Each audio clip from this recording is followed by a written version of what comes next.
नमस्कार मित्रांनो, ठरलं तर माग या मालिकेच्या आजच्या भागामध्ये दामिनी जज साहेबांना सांगते, जज साहेब कमाल आहे, कारण अर्जुन सुभेदार एवढे मोठे वकील असूनही त्याच्या एवढेही लक्षात येऊ नये की स्वतःच्या बायकोला स्टेटमेंट द्यायला लावून काहीही सिद्ध होत नाही, कारण त्या एक कॉम्प्रोमाइज विटनेस आहे. हे ऐकून अर्जुन आता गालातच हसतो आणि म्हणतो, मला माहित होतं तुम्ही हेच म्हणणार आणि म्हणूनच मला आता माझ्या दुसऱ्या साक्षीदाराला बोलवायचं. तेव्हा हा दुसरा साक्षीदार नक्की कोण हे ऐकून जाता साक्षी प्रिया आणि महिपतच्या यात मुंग्या येतात. पुढे अर्जुन सांगतो, मिलॉर्ड, आश्रमात राहणाऱ्या कुसुम राऊत यांना प्रश्न विचारण्याची परमिशन हवी आहे. तेव्हा परमिशन ग्रंटेड असन जज साहेब म्हणतात. त्यानंतर कुसुम लगेचच आता विटनेस बॉक्समध्ये येऊन उभे राहते. सर्वजण आता तिच्याकडे पाहत असतात. तेव्हा अर्जुन पहिला प्रश्न कुसुमताईंना करतो की विलासला लिहिता वाचता येत होतं की नव्हतं, याबद्दल तुम्हाला काही सांगायचं का किंवा काही माहित होतं का? त्यावेळी कुसुम सांगू लागते, विलासना हा अशिक्षित होता. जेव्हा मी त्याला सामानाची यादी लिहायला दिली तेव्हा ते सुद्धा त्याला नीट लिहिता आलं नाही, आणि जेव्हा त्याला मोबाईलवर मेसेज टाईप करून हवा होता ना, तेव्हा आमच्या आश्रमातीलच छोटी रश्मी होती ना, तिने तो मेसेज त्याला टाईप करून दिला. आणि हो, एके दिवशी ना मधुभावना कुरिअर आलं होतं. तेव्हा मधुभाव काहीतरी बागकाम करत होते. मग ते कुरिअर नक्की कोणाकडून आला आहे त्याला नाव सुद्धा वाचता आलं नाही. तेव्हा अर्जुन एवढंच स्टेटमेंट आता कुसुमताईंच घेतो आणि थँक्यू सो मच, तुम्ही जाऊ शकताय असं म्हणतो. तेव्हा कुसुमताई विटनेस बॉक्समधून आपल्या जागेवर जाऊन बसतात. त्यावेळी आता दामिनी नुसती अर्जुनकडे पाहतच राहते. अर्जुन पुढे काय काय बॉम्ब फोडणार हे अजून तिला माहीतच नसतं. त्यानंतर अर्जुन मधुभावना विचारतो, मधुभाव, मला तुमच्याकडून ऐकायचं, या दोन्हीही साक्षीदारांनी जी साक्ष दिली विलासबद्दल तेच तुमचं मत आहे का? त्यावरती मधुभाव म्हणतात, हो, माझंही तेच मत आहे असं ते अगदी स्पष्टपणे सांगतात. कारण तुम्हाला सांगतो सर, त्याला ना साधं वर्तमानपत्र सुद्धा वाचता येत नव्हतं आणि आश्रमाच्या कामात तर त्याची बिलकुलच मदत होत नव्हती, कारण त्याला काही लिहिता वाचताच येत नव्हतं. तेव्हा दामिनी आता लगेचच उठते आणि म्हणते, एक मिनिट असं म्हणून ती ऑब्जेक्शन घेत लगेचच मधुभावना म्हणते, तुम्ही ना आरोपी आहात. अहो, विलासचा खून केल्याचा आरोप आहे तुमच्यावर आणि स्वतः आरोपीची साक्षही ग्राह्य धरू शकली जात नाही, हो की नाही सुभेदार? त्यावेळी लगेचच अर्जुन हो असं म्हणतो. तेव्हा ऑब्जेक्शन सस्टेंड अस आता मिलॉर्ड म्हणतात. मग त्यावेळी दामिनी गुपचूप खाली बसते. तेव्हा अर्जुन म्हणतो, मी या कोर्टामध्ये 3 साक्षीदार आता उभे केले होते, त्यांनी साक्ष सुद्धा दिली. आता कोणाची साक्ष ग्राह्य धरायची आणि कोणाची नाही हे ना फक्त कोर्ट ठरवेल, हो की नाही असं म्हणून तर दामिनीकडे पाहत. तेव्हा दामिनी म्हणते, ऑब्व्हियसली मला एक नाही सुभेदार, तुम्ही हा जो कोर्टाचा वे खाल्लाय ना, एवढा की कशी साक्षी शिखरेला स्वतःला आश्रमात जाण्याची गरज होती, बस एवढंच आहे का? तेव्हा अर्जुन हसतो आणि म्हणतो, सरप्राईज, कारण माझा मुद्दा एवढा छोटा नाहीच आहे, कारण अजून तर मी माझा खरा मुद्दा मांडलाच नाहीये. कोर्टासमोर खरा मुद्दा ना वेगाच आहे असं म्हणून तो दामिनीला पुन्हा एकदा शॉक देतो. तर आता असा नेमका कोणता मुद्दा अर्जुनच्या यापुढे असेल, हा प्रियाला आणि साक्षीला पडलेला प्रश्न असतो. त्या जरा धक्क्यानेच अर्जुनकडे पाहतात. पुढे अर्जुन आपल स्टेटमेंट पुन्हा देऊ लागतो, मिलॉर्ड, माझा मुद्दा हाच आहे की ज्या माणसाला लिहिता वाचता येत नव्हतं ती व्यक्ती पोलिसांना असा मेसेज कसा टाईप करेल की मधुभावपासून त्याच्या जीवाला धोका आहे? तेव्हा आता साक्षी, महिपत, प्रिया आणि नागराज हे सर्वजण अर्जुनचे हे स्टेटमेंट ऐकून खूपच घाबरतात. पुढे अर्जुन म्हणतो, ज्या माणसाला लिहिता वाचता येत नाही त्या माणसासाठी असा मेसेज टाईप करणं खूप कठीण आहे आणि अशक्य सुद्धा आहे. दामिनी म्हणते, कुणीतरी मदत केली असेल त्याला किंवा कुणाकडून तरी त्यांनी टाईप करून घेतला असू शकतो. तेव्हा अर्जुनचा पुढचा प्रश्न असतो, नक्की कुणाकडून टाईप करून घेतला असेल? याचा अर्थ तुम्ही मान्य करताय की तिथे तिसरी व्यक्ती होती आणि ती तिसरी व्यक्ती दुसरी तिसरी कोणीही नसून साक्षी शिखरेही होती. मग आता अर्जुन मेन पॉइंटवर आलेला असतो तेव्हा दामिनीच्या मात्रभर कोर्टामध्ये आता शिट्ट्याच वाजतात तेव्हा साली आणि कुसुम या दोघीही एकमेकींकडे पाहून हसतात कारण अर्जुनने बरोबर आपल्या कोर्टामध्ये दामिनीला प्रश्न विचारलेला असतो त्यानंतर स्वतःची बाजू सावरत दामिनी लगेचच म्हणते मी असं काहीही कबूल केलेलं नाही तेव्हा अर्जुन म्हणतो मग विलासच्या समोर फक्त मधुभाव होते मग मधुभाव स्वतः असा मेसेज करून तर पोलिसांना अजिबात पाठवणार नाही मग अर्जुन म्हणतो तिथे तिसरी व्यक्ती होती तुमच्या लक्षात येत नसेल पण तिचं नाव तन्वी आहे तेव्हा रविराज आणि अश्विन हे दोघेही आता प्रियाकडे पाहतच राहतात त्या दोघांनाच समजत नसतं की प्रियाच नक्की चाललंय काय तेव्हा अर्जुन हसतच आता म्हणतो सॉरी हा तन्वी आज मी तुला ना जरा जास्तच त्रास देतोय ऐकून प्रिया खूपच घाबरते त्यानंतर अर्जुन पुन्हा एकदा प्रियाला विटनेस बॉक्समध्ये बोलवतो आणि हे ऐकून आता प्रियाला शॉकच बसतो कारण हा आता कोणते प्रश्न विचारणार याची कल्पनाच तिला नसते अर्जुन एका पाठोपाठ कोर्टामध्ये बॉम्ब फोडत असतो ते पाहून आता दामिनी डोळेच बंद करते नाईलाजाने प्रियाला आता विटनेस बॉक्समध्ये यावंच लागतं तेव्हा रविराज मात्र संशयित नजरेने प्रियाकडे पाहतो अर्जुन पुढचा प्रश्न प्रियाला विचारतो मिसेस तन्वी मला एक सांगा आता जेव्हा विलास हा पोलिसांना मेसेज टाईप करत होता तुम्ही विलासला मेसेज टाईप करताना पाहिलं होतं का आय मीन जेव्हा विलास आणि मधुभावची वादावादी सुरू होती तू जेथे लपून बसली होतीस तेथून तुला दिसलं का विलासने कधी फोन काढला आणि कधी पोलिसांना मेसेज टाईप केला तेव्हा भामट्या प्रियाला तिनेच केलेला तो खोटेपणा आठवतो की त्याच्या मोबाईलवरून मीच तो मेसेज टाईप केला मोबाईल स्वच्छ पुसून व्यवस्थित घेतला जेणेकरून त्यावर फिंगरप्रिंट्स येऊ नयेत यासाठी आणि मग त्यानंतर विलास जव ठेवला आता याच विश्वात ती असताना लगेचच अर्जुन असा हात पुढे करतो तिच्या डोळ्यासमोर घेऊन जातो मग प्रिया जरा भानावर येते आणि म्हणते की नाही मला त्या मेसेज बद्दल ना काहीच माहित नाही आणि तो मेसेज करताना मी त्याला नाही बघितलं अर्जुन म्हणतो अच्छा म्हणजे विलासने तो मेसेज तू लपण्या अगोदरच पाठवला असेल आपण असं समजूयात हा तेव्हा तो विचारतो राईट मग प्रिया नुसती अशी मान डोलावत असते तेव्हा अर्जुन हसतो आणि म्हणतो एक असा माणूस ज्याला लिहिता वाचता येत नाहीये तो मेसेज पाठवतो असा एक माणूस मग तो म्हणतो आता मी तुम्हाला ना आणखी एक जादू दाखवणार आहे रेडी का असं म्हणून तो तिच्यावर हसतो मग आता मला एक सांग जर पोलीस स्टेशन मधून आपण आश्रमामध्ये यायचं म्हटल्यानंतर आणि गाडीने आलो तर किती मिनिटात येऊ शकतो अंदाजे किती मिनिटे लागतात अंदाज असेल ना तुला काहीतरी मग आता ती म्हणते 15-20 मिनिटे लागत असेल अर्जुन सांगतो 15-15 मिनिट तसे खूप कमी झाले कारण ट्रॅफिक जाम असत ना आपण 30 मिनिटे तरी गृहीत धरूयात तेव्हा अर्जुन तसं जज साहेबांना सांगतो आणि ते सग काही अगदी नोट करून घेत असतात त्यानंतर अर्जुन काही आता पुरावे लगेचच चैतन्यकडून घेतो आणि जज साहेबांसमोर सादर करतो आणि त्यांना सांगतो हा विलासचा पोस्टमॉर्टम रिपोर्ट आणि त्याचबरोबर डेथ सर्टिफिकेट आणि त्यासोबत पोलिसांना मेसेज मिळाल्याची वे आय रिक्वेस्ट यू मिलॉर्ड कारण विलासच्या मृत्यूची वे आणि पोलिसांना मेसेज गेल्याची वे तुम्ही प्लीज चेक करा असं म्हणून तो रिक्वेस्ट करतो जज साहेब आता हे सगळ्या गोष्टी चेक करत असताना सर्वांच्या मनाची मात्र धाकधूक वाढलेली असते महिपत मात्र डोळे वटारूनच अर्जुनकडे पाहत असतो कारण अर्जुनने कोर्टामध्ये एवढे काही पुरावे आज सादर केलेले असतात ना त्यामुळे महिपत आता जरा टेन्शनमध्ये हेच असतो तर अश्विन रविराज हे सुद्धा आता जरा टेन्शनमध्ये असतात कारण त्यांना टच नसतं की आज प्रियावर एवढे बॉम्ब का पडतायत त्यानंतर आता जज साहेब सग काही चेक करतात अर्जुन त्याच एक्सप्लेनेशन देत म्हणतो की विलास मेल्याची जी वे होती म्हणजे विलासच्या खून झाल्याची जी वे होती मेसेज गेल्याची वे यामध्ये खूप तफावत आहे हे ऐकून आता सर्वांनाच मोठा धक्का बसतो पुढे अर्जुन म्हणतो जी व्यक्ती जिवंतच नाहीये ती व्यक्ती पोलिसांना असा मेसेज कसा पाठवू शकते अर्जुन आता लगेचच म्हणतो की मेल्यानंतर तो व्यक्ती एवढा अपनिक झाला की त्याला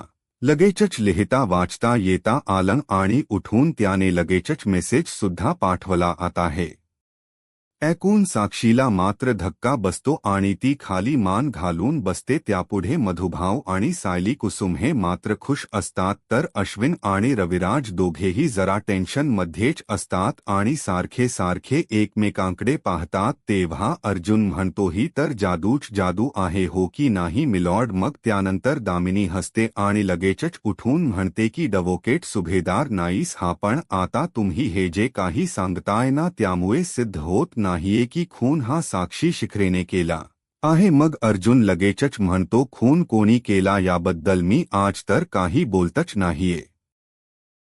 समोर मी अशा फॅक्ट्स ठेवतोय त्या खूप महत्वाच्या आहे आणि फॅक्ट्स हीच आहे की विलासने तो मेसेज पाठवलाच नव्हता. मग दामी आपली गुपचुपच खाली बसते आणि घाम पुसू लागते. अर्जुन मग पुढे म्हणतो, माझे क्लायंट मधुकर पाटील यांना फसवण्यासाठी विलास मेल्यानंतर तो मेसेज दुसऱ्या कोणीतरी पाठवला आहे. त्याने आता सांगताच प्रिया आणि साक्षी या दोघीही एकमेकींकडे पाहून घाबरतात. आता कोर्टामध्ये एकदम भयानक शांतता असते. अर्जुन म्हणतो, तन्वीच्या स्टेटमेंटप्रमाणे तर साक्षी तेथे नव्हती बरोबर. मग त्या आश्रमामध्ये फक्त होती ती म्हणजे तन्वी सुभेदार असं म्हणून अर्जुन तिच्यावर आता आरोप करतो. हे ऐकून प्रिया आता खूपच घाबरते. मग आता प्रिया खूपच घाबरलेली असते. सर्वजण प्रियाकडे पाहतच राहतात. प्रिया म्हणते की नाही नाही मी नाही केला तो मेसेज. मग अर्जुन पटपट तिला प्रश्न विचारू लागतो, मग कोणी केला, साक्षीने केला का? तेव्हा प्रिया मात्र लबाड असते. ती म्हणते नाही साक्षी कशी असू शकते तिथे. तेव्हा अर्जुन म्हणतो, हे तू म्हणतीये पण मेसेज तर पाठवला गेला आहे ना आणि कुणीतरी होतं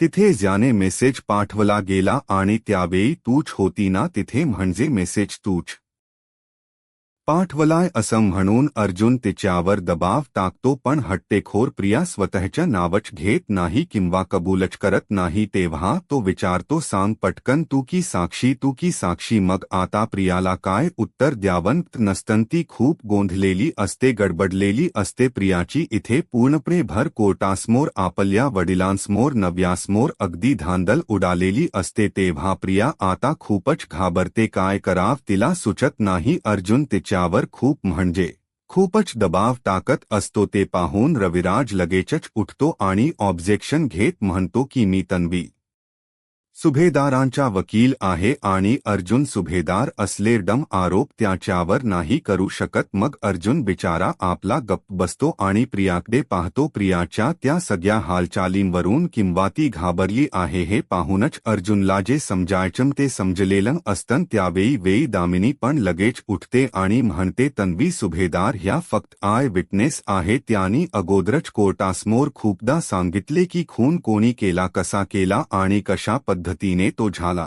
आणि याचे सर्व पुरावे देखील कोर्टाकडे आहेत. अर्जुन हसतो आणि म्हणतो, मिस देशमुख प्रॉब्लेम हा आहे ना तुमच्या आय विटनेसने कोर्टामध्ये खूप काही ऑलरेडी सांगितले, पण प्रश्न हा आहे ना पुढचा की तिच्या बोलण्यावर विश्वास तरी किती ठेवायचा आणि तन्वीच कोणतंही स्टेटमेंट कोर्टाने व्लिड तरी कसं मानायचं आणि कोर्टाने निकाल देताना या स्टेटमेंटचा विचार तरी कसा करायचा असं अर्जुनने म्हटल्यानंतर इकडे साक्षी महिपत नागराज घाबरतात. दामिनी अर्जुनकडे आश्चर्याने पाहते आणि लगेचच विचारते, याचा अर्थ काय आहे ॲडव्होकेट सुभेदार? तेव्हा अर्जुन म्हणतो, याचा अर्थ ना एका एनवलप मध्ये बंद आहेत, लेट मी शो हा असं म्हणून तो लगेचच चैतन्याकडून एनवलप घेतो. तर आता तो असतो सायकॉलॉजिस्टचा रिपोर्ट. तर अर्जुन लगेचच जज साहेबांकडे तो रिपोर्ट देतो. कोर्टाने अपॉइंट केलेले सायकॉलॉजिस्ट मिस्टर राऊतच हा तन्वीचा रिपोर्ट दिला. बेसिकली हा रिपोर्ट असं सांगतोय की तन्वी ही कोणतीही साक्ष देण्यासाठी मेंटली कॉम्पिटंट नाही असं म्हणून अर्जुन आता दामिनीकडे पाहतो. तेव्हा साक्षी तर खूपच घाबरते आणि दामिनीलाही पुढे काही बोलता येत नाही. पुढे अर्जुन म्हणतो, तिला अनेकच मेंटल आणि इमोशन्स इश्यू आहेत आणि ती जे काही बोलते, जी काही साक्ष देते ते सगळे खोट असण्याचे चान्सेस सर्वात जास्त आहेत तेव्हा रविराज सुद्धा आता फुल टेन्शन मध्ये असतो आणि अश्विन सुद्धा, कारण भर कोर्टामध्ये प्रियाच्या आता चिंदड्या उडालेल्या असतात. प्रियाची बोलती अर्जुनने पूर्णपणे बंद करून आता एका पाठोपाठ एक पुरावे सादर करून सर्वांनाच मोठा शॉक दिलेला असतो, कारण आज फक्त अर्जुनचा दिवस असतो आणि प्रियाची वाट लागणार असते. त्यानंतर हे सग पाहून ना कुसुम मात्र खुशते आणि लगेचच थोडी उठून चैतन्याला म्हणते की अहो चैतन्य सर, अभिनंदन हा. खरंच प्रियाची मात्र बोलतीच बंद झाली. अर्जुनने तर तिच्या चिंदड्या उडवून टाकल्या. तेव्हा चैतन्य हसतो आणि म्हणतो खोट्याचन खोट जास्त दिवस असं राहत नाही. लपून हे पहा, विजय तर आपलाच होणार आहे आणि जिंकणार तर आपणच आहे. आता फक्त थोडे दिवस कुसुमताई, आता तुम्ही फक्त ना थोड पुढे गंमत बघा. त्यावेळी दामिनी आता म्हणते की हा रिपोर्ट तुम्ही मॅनिप्युलेट केला नाही, हे कशावरून? तेव्हा अर्जुन हसतच म्हणतो ही चौकशी होत असताना रविराज किल्लेदार हे प्रत्यक्ष तेथे उपस्थित होते. मग आता असं म्हटल्याबरोबरच दामिनीला गप्प बसावे लागत. त्यानंतर अर्जुन म्हणतो मला त्यांना काही प्रश्न विचारण्याची ना परमिशन हवी आहे. तेव्हा आता लगेचच जज साहेब परमिशन ग्रंटेड असं म्हणतात. त्यानंतर प्रियाला अर्जुन तिथून जायला सांगतो तर रविराज आपला जरा कोट उतरवूनच पुढे येतो आणि प्रियाकडे पाहतो आणि त्यानंतर दुर्लक्ष सुद्धा करतो. आता रविराज स्वतः आई विटनेस बॉक्समध्ये असतो. तेव्हा ते पाहून अर्जुनला थोडं वाईट वाटतं, पण आता त्याचाही नाईलाज होतो. मग आता लगेचच अर्जुन थोडा इमोशनल होतो आणि म्हणतो मी तुम्हाला डवोकेट किल्लेदार असं बोलू शकतो. तेव्हा मोठ्या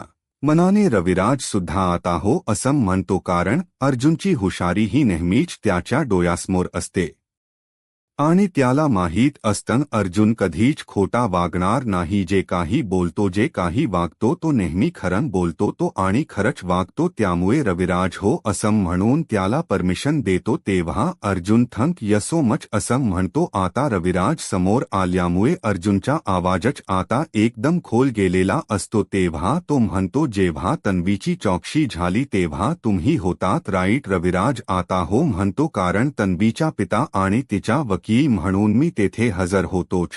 तुम्हाला या चौकशीबद्दल आणि तिची जी चौकशी झाली त्याबद्दल काही बोलायचं का? प्लीज उत्तर द्या. आणि त्या चौकशीमध्ये काही गडबड झाली असं वाटतं का तुम्हाला? तेव्हा रविराज नम्रपणे म्हणतो नाही, ही चौकशी अगदी योग्य पद्धतीनेच घेण्यात आली होती.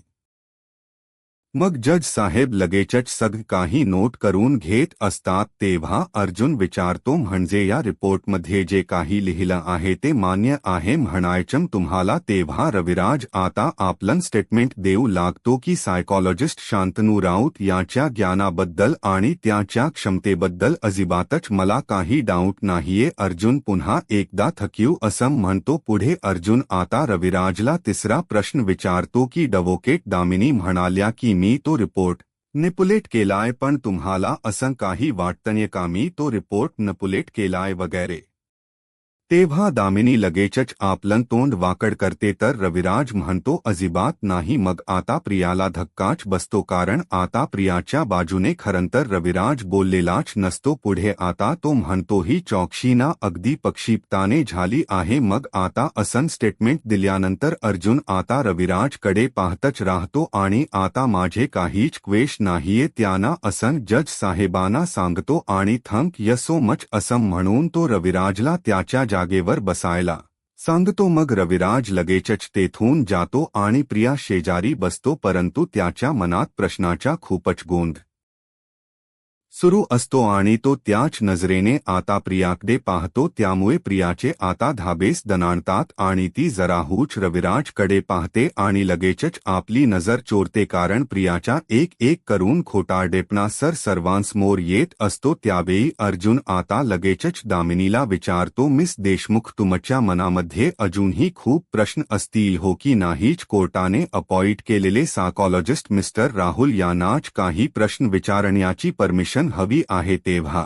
जज साहेब लगेचच ती परमिशन देतात. तर आता प्रियाचे जे सायकॉलॉजिस्ट असतात जे कोर्टाने अपॉइंट केलेले असतात तेच शांतनू राऊत आता तेथे कोर्टासमोर हजर राहतात, उपस्थित राहतात आणि विटनेस बॉक्समध्ये येऊन उभे राहतात तेव्हा अर्जुन लगेचच प्रश्न करतो, मिस्टर राऊत तुम्हाला तन्वीच्या चौकशीबद्दल नक्की काय सांगायचे? तेव्हा कोर्टासमोर लगेचच शांतनू सांगतो, ती चौकशी माझ्या देखरेखीखालीच झाली होती कारण तन्वीच्या ओव्हरऑल बॉडीतील हावभाव त्याचबरोबर तिच्या ज्या एक्सप्रेशन आणि त्यानंतर तिची जी बोलण्याची पद्धत आणि बोटांची हालचाल हे सगळी मी अगदी काळजीपूर्वकच पाहिलं होतं आणि त्यावरनच मी माझा हा रिपोर्ट सबमिट केलाय. तेव्हा दामिनी गप्प बसते तर रविराज थोडा रागात प्रियाकडे पाहतो. प्रियाला आता कुठे तोंड लपवून ना असं होत असतं. त्यानंतर अर्जुन दुसरा प्रश्न विचारतो, मिस्टर राऊत तुम्ही हा रिपोर्ट कुणाच्या दबावाखाली बनवलाय का? तेव्हा राऊत म्हणतात, नाही मी हा रिपोर्ट माझ्या पद्धतीने आणि मला जे वाटलं मला जे दिसलं त्यावरूनच बनवलाय. माझ्यावर कुणीही कोणत्याही पद्धतीचा दबाव टाकण्याचा प्रयत्न केला नाही आणि इन केस तसं जर काही झालं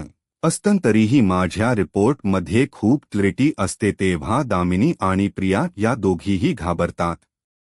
तर रविराज बिचारा आपला खाली मान घालून बसतो कारण प्रियाच्या एवढ्या कोर्टामध्ये चिंधड्या उडालेल्या असतात, तिच्या अगेन्स्ट एवढे पुरावे आज मिळालेले असतात, त्यामुळेच रविराजची मान शर्मेने खाली गेलेली असते. मग Arjun thank you so much mister Raut तुम्ही जाऊ शकताय असं म्हणतो तेव्हा राऊत लगेच तेथून सर्वांना थँक्यू म्हणून जातात. त्यानंतर अर्जुन आपला खाली बसतो. साहेब हे दामिनीला म्हणतात, advocate Damini Deshmukh your statement please. मग दामिनी एका क्षणातच उठते आणि पुढे येत स्टेटमेंट ही देऊ लागते. मग आता दामिनीचा एकच हेका असतो तो म्हणजे अर्जुन सुभेदारांनी जी फिल्मची गोष्ट आपल्याला ऐकवली ती खरंच खूप छान आहे. मग असा टोमणा आता तिने मारल्यानंतर अर्जुनच्या पायाची आग मात्र मस्तकात जाते आणि तो खूपच रागात दामिनीकडे पाहतो. त्यानंतर दामिनी म्हणते, सत्य हेच आहे की विलासचा खून हा मधुकर पाटील यांनीच केला आहे. तेव्हा साली आणि कुसुमला अजिबातच दामिनीचे हे स्टेटमेंट आवडत नाही, त्या दोघींनाही तिचा रागच येतो. त्यानंतर दामिनी म्हणते, त्या बंदुकीवर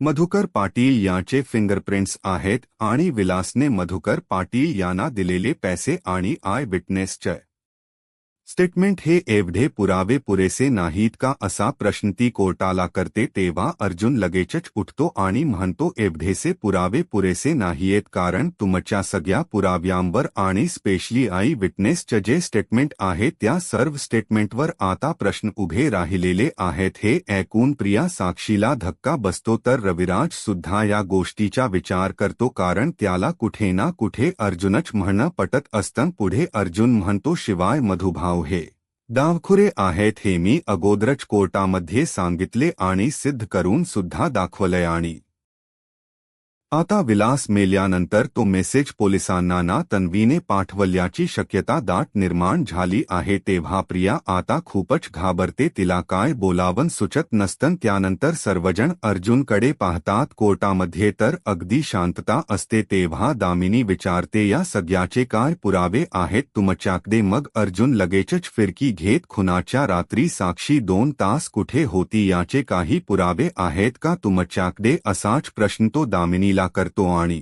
तिची बोलती बंद करतो. मग दामिनी त्याच्याकडे पाहतच राहते तर अर्जुनच्या बोलण्यामध्ये खूपच असा कॉन्फिडन्स असतो, त्यामुळे कोर्टाला त्याचं म्हणणं सतत पटत असतं. तर आता मित्रांनो पुढील भागामध्ये अर्जुन हा दामिनीला विचारतो, काय हो लास्ट टाइम तुम्ही म्हणाला होतात ना की माझा कॉन्फिडन्स कमी पडतोय म्हणून, पण आज तीच सेम अवस्था मला तुमची दिसतीये. तेव्हा साली पण गप्प बसत नाही, ती म्हणते, दामिनी मॅडम अहो अतिविश्वास असतो ना ती अहंकारी माणसाची सर्वात मोठी चूक असते आणि ती चूक तुम्ही आता करून बसलात आणि त्याचे परिणाम काय झाले ते बघताय ना तुम्ही. तेव्हा दामिनी लगेचच अर्जुनला म्हणते, सुभेदार केस अजून संपलेली नाहीये समजलं. तेव्हा अर्जुन म्हणतो, आणि फार दिवस उरले सुद्धा नाहीयेत, आता शेवटच्या काही हेअर रिंग्स आयुष्यभर तुमच्या लक्षात राहतील. अर्जुनभर कोर्टात तिला सर्वांसमोरच चॅलेंज देतो, त्यामुळे दामिनीची बोलतीच बंद होते.